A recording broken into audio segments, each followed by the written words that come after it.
35 election हुए, 37 election हुए पिछले 6 महीने में। 37 बाय इलेक्शन हुए हैं जब से हमारी हुकूमत को हटाया है। 29 तहरीके इंसाफ ने जीते हैं।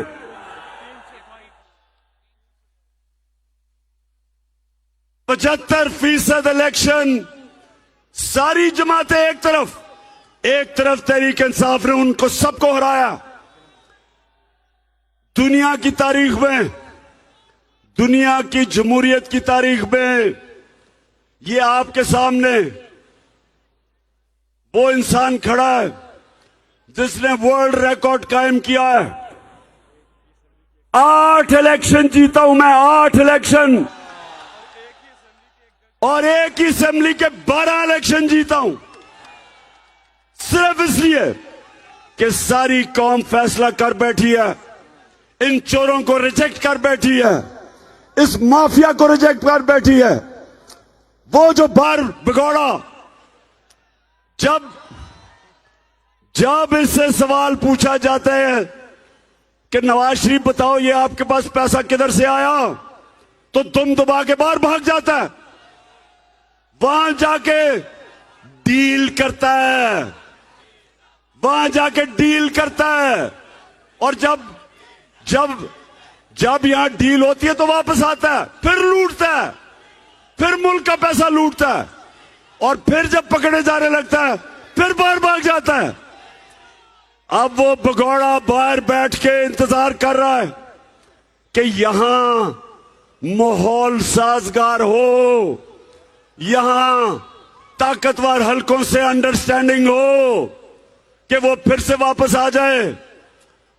नवाज शरीफ तुम भी सुन लो और तुम्हारे सहूलतकार भी सुन लो, सब सुन लो, हैंडलर सुन लो कि ये पाकिस्तानी कौम है, ये भेड़ बकरियां नहीं है, ये गाय भैंसे नहीं है कि जब तुम्हारी बात ना माने, जिस तरह गाय भैंसों को डंडे मार के इधर लपील कर दो और जब चाहे तो उनको इधर भी कर दो डंडे मार के। ये पाकिस्तान की कौम है, ये उम्मत है, ये दुनिया के सबसे अजीम लीडर नबी सल्लल्लाहु अलैहि वसल्लम की उम्मत है। ये ला इलाहा इल्लल्लाह में मानने वाले लोग हैं। इनको अगर आप ये जो जबरदस्ती कोशिश करेंगे कि इन चोरों की हम हिमायत करें या इनकी क़ियादत को कबूल कर दें, मैं आज आपको कह रहा हूं कि कौम आपके खिलाफ हो जाएगी। कौम किसी के साथ, जो इनके साथ होगा, कौम उनके खिलाफ होगी। इदारों की इज्जत तब होती है जमींदारों की इज्जत करती है। इदारे अपनी इज्जत कैसे करवाते हैं? अपने फैसलों से। जज अपनी इज्जत कैसे करवाता है? अपने फैसलों से। जस्टिस कॉर्लिनियस को आज भी दुनिया जानती है कि वो एक ऐसा जज था जो इंसाफ कायम करता था, कानून की बालादस्ती, उनकी इज्जत करते हैं लोग। अपने इदारे, उनकी मजबूती तब होती है जब कौम उनके पीछे खड़ी हो।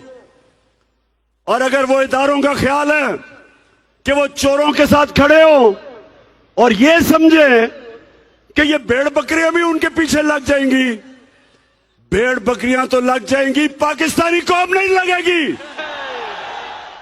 हम इंशाअल्लाह इस्लामाबाद आ रहे हैं। मैं सारे पाकिस्तान से जैसे इस्लामाबाद के करीब पहुंचूंगा, और हमें देर लग रही है, हमें 8-9 दिन लगेंगे इस्लामाबाद पहुंचते हुए। सारे पाकिस्तान को मैं आज दावत दे रहा हूं। गिलगित बल्तिस्तान से काफिले निकलेंगे, बलूचिस्तान से काफिले निकलेंगे, सिंध से काफिले निकलेंगे, सारे पाकिस्तान से काफिले निकलेंगे इस्लामाबाद की तरफ। और जिस तरह कायदे आजम ने इसके बावजूद कि उनको पता था कि वो ज्यादा देर जिंदा नहीं रहेंगे, कैंसर थी उनको, लेकिन उन्होंने इस तरह की जद्दोजहद की कि आज हम और जब तक पाकिस्तान रहेगा हम कायदे आजम का शुक्रिया अदा करेंगे कि उन्होंने हमें आजादी दिलवाई।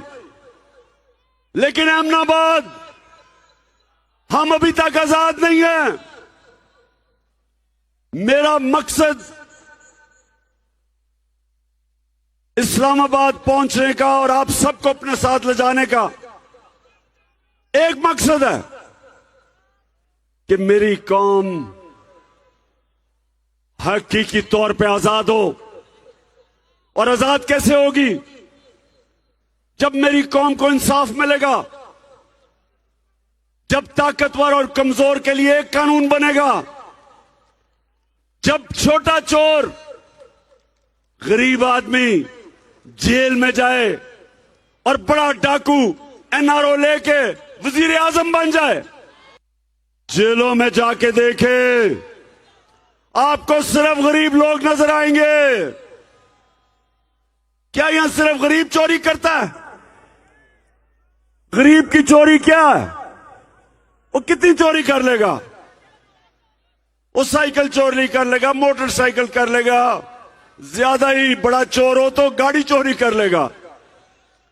लेकिन यहां तो मुल्क को चोरी कर देख के बाहर भाग गए हैं। यहां तो मुल्क को लूट गए हैं। ये जो जूते पॉलिश करने वाला शहबाज शरीफ, 16 अरब रुपए की एफआईए के अंदर चोरी पकड़ी गई। 1600 करोड़ रुपया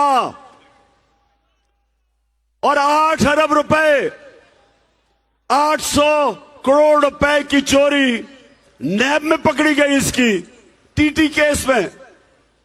तो 24 अरब रुपए का जो डाकू है, उसकी सहूलत, उसकी ताकतवर हलकों ने मदद की,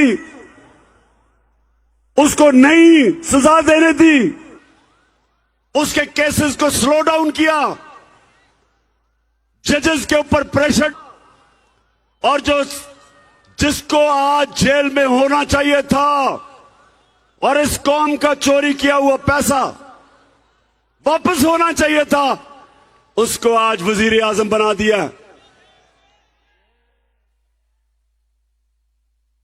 जो राणा सनाउल्लाह